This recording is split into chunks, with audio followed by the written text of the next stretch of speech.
For 70 years, making a solar panel better meant making silicon better, and it worked until it stopped. Today's best silicon cells are brushing up against a hard physical ceiling, one no amount of polishing can push past. So the next leap didn't come from better silicon. It came from a cheap crystal you can print like ink, stacked right on top. To see the ceiling, you have to know how a solar cell actually works.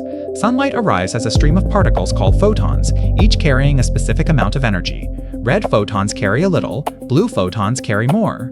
A silicon cell only reacts to a photon if that photon carries at least one exact threshold of energy. Below it, nothing happens. That threshold is silicon's blessing and its curse. Photons that are too weak, much of the infrared, pass straight through and are lost. But here's the sneakier waste. A high-energy blue photon carries far more than the threshold, and silicon uses only the threshold's worth. Every bit of extra energy is instantly dumped as heat, so half the sunlight is either ignored or wasted. Add it all up, and physics hands you a verdict.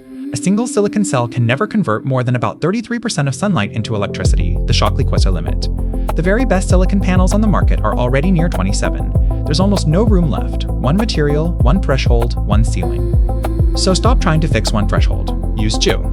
If you put a second material on top, one tuned to a higher threshold, it can grab the energetic blue light first and use it properly, then let the weaker red and infrared pass down to the silicon underneath. Two thresholds, each catching the light the other wastes. That's a tandem cell. For decades, a top layer like this existed, but it was made of exotic materials grown in vacuum chambers atom by atom, so costly they only flew on satellites. The breakthrough is what the new top layer is made of, perovskite, a crystal you can mix into a liquid ink and coat onto a surface at low temperature. Cheap to make, and you can tune its threshold just by tweaking the recipe. Stack tunable perovskite on ordinary silicon and the ceiling lifts. Lab tandem cells have already blown past silicon's limit, climbing above 33% and heading toward a theoretical tandem ceiling near 45. And because the perovskite is just a thin film printed onto the silicon you already know how to make, it rides on top of an entire existing industry. So why isn't your roof covered in them yet? One stubborn problem: durability.